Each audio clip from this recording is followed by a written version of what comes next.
I know. I normally do it right after the end. It's about a week after a month ends. They declare the players of the month. There was a lot to update in December, and y'all were being super patient because I just wasn't around. Now, if you know, December was a crazy month, but then January I came back. There was two international tournaments in back-to-back week, Tokyo, Malaysia. I had a week-long field trip. It's been kind of a bit of a last few months. Anyway, so this is just going to be a shorter December breakdown. I will update all the scores just for December. I'll do a little bit of a recap or a little bit of some stuff to talk about, but I'm not going to do a huge tiered ranking or things like that because why would I go back and be like, well, in December, this is what I thought. So this is our December recap. I know there's some stories you want to get to, and I know there's some stuff we're going to be talking about, but I'm going to save that for the January recap, which should go out next week. I'm thinking. Anyway, can you remember December? Probably not. I'll try my best to remind you. Obviously, for our particular pool's purposes, December is one of the bigger months, mainly because we have that in-season tournament and all the player awards that go with that. But I think this year, too, since it was year 2 of it, the honeymoon phase was over. Some people already liked parts of it, but were critical of other parts. I think the biggest thing I heard when I was home for a little bit, and I didn't have too many chances to watch too many games, but ultimately, all I keep hearing is just this negativity towards how many people are actually watching the game. And this is the tricky part. Again, being international for a while, it's not abnormal that most of the kids I coach that love basketball only watch quarters at a time or just highlight reels or follow the league stories and then follow them more in the playoffs. And I thought that was the anomaly, and it looks like that's just what everyone's doing right now in North America. But you can't really blame them. We all know that the league regular season is too stuffed. There's too many games. They don't want to drop it because it drops revenue of people actually watching these things. We've had this for a while, even in our pool, trying to figure out players that do need time off, but when they take it, we criticize them for taking too much time off, but they're trying to manage their loads, no pun intended. And so it's in this weird spot, but that doesn't mean people aren't engaging with it, right? When big things happen, and yes, the trade that I'll talk about in the next one clearly showed that people are paying attention, they're just engaging with it differently. They're not sitting and watching an entire basketball game every night. The sports writers are, and then they get real frustrated that they're the only ones watching it.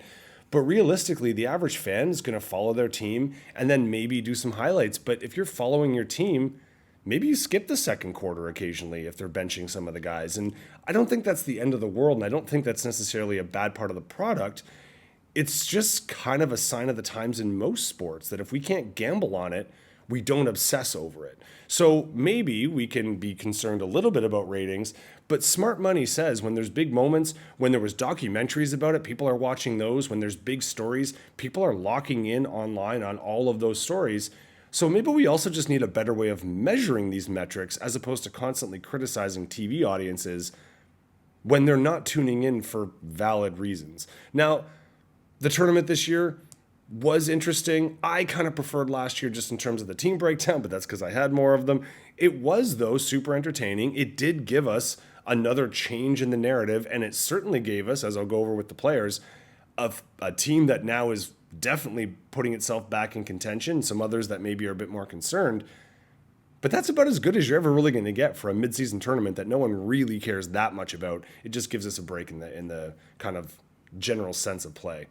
Anyway, football's about to be over. Basketball is going to be on its own for a little bit with hockey, obviously, in Canada. And then during Madness and all the playoffs, normally basketball doesn't have a hard time kicking in. So if this finishes after the playoffs with the record low viewership, I'd be a bit more concerned. But smart money says we don't really have that much to be worried about.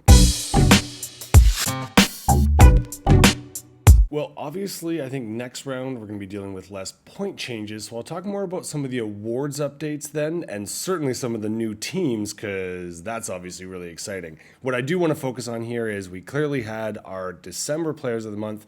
We have our first dead player on that one, Cat. No one had Karl Anthony Towns, unless I've missed it. I don't think I have. So that would have been a point, and quite surprising, I think, there. That's not normally the person we'd assume for Player of the Month this early. But SGA with another month, that's 2 in a row. That certainly bodes well for Chainer's number 1 overall pick there. He is the only guy that's scoring for you right now, although I think if you look at some of the points or sort of some of the awards potentials, you do have some people of interest there, Chainer, so don't be too concerned as of yet. You'll notice, though, he got you that 3rd point. That's because he was also on the all-tournament team, which is pretty exceptional, so you got to be pretty pumped about that. You're currently tied with the most number of player points. Just because Shea had Giannis and the MVP plus the extra point for the all-tournament, congrats there. Well done, Horst. You got Şengün and Trae Young. Don't know if everyone would have assumed they were getting points this early, but they sure did. And obviously, Rennie, you keep your Tatum pick from before. We did have, obviously, then Lillard as another dead point because nobody had him as someone who maybe got some points a little bit early on. In terms of team points, this is the only other month that we get to update the team points. So this is exciting for all. We can see here that we all cashed in a little bit. Obviously, Chainer and Horst are the most upset with just having a couple of people that made it to the quarterfinals. Rennie's at least pretty happy that he got a couple points because the Rockets did make it to the semi. For me, it's funny. I would have been fine with my 4 points and the fact that I'm 2nd overall, but when I saw the breakdown and I knew I had 3 potential teams and 3 of the 4 in the East, and I went about as bad as you can have because obviously I didn't have the one team that would have made it to the finals / win it all. That was Shea. Shea was pretty happy about this whole thing. He didn't matter. He was getting 7 points regardless because he was going to have the finalist and the champion. So Bucks obviously making a huge statement. OKC more just being reaffirmed.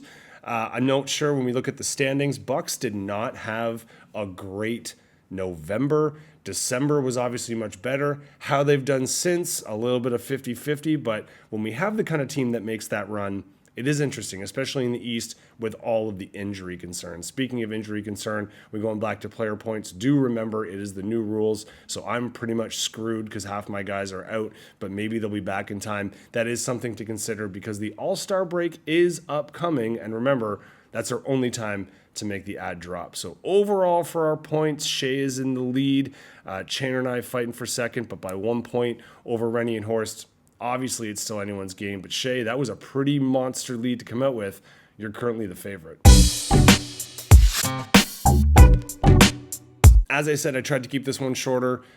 I'm thinking this will be a record all-time short because I'm not doing a lot of the tiered rankings, and I'm really only talking about things quickly because we know what's coming up in about a week, and there's going to be a little bit more to talk about then. So apologies it took so long to get the December numbers up. Now they're here. About to get January's right away. Things are getting interesting. Hope you enjoyed.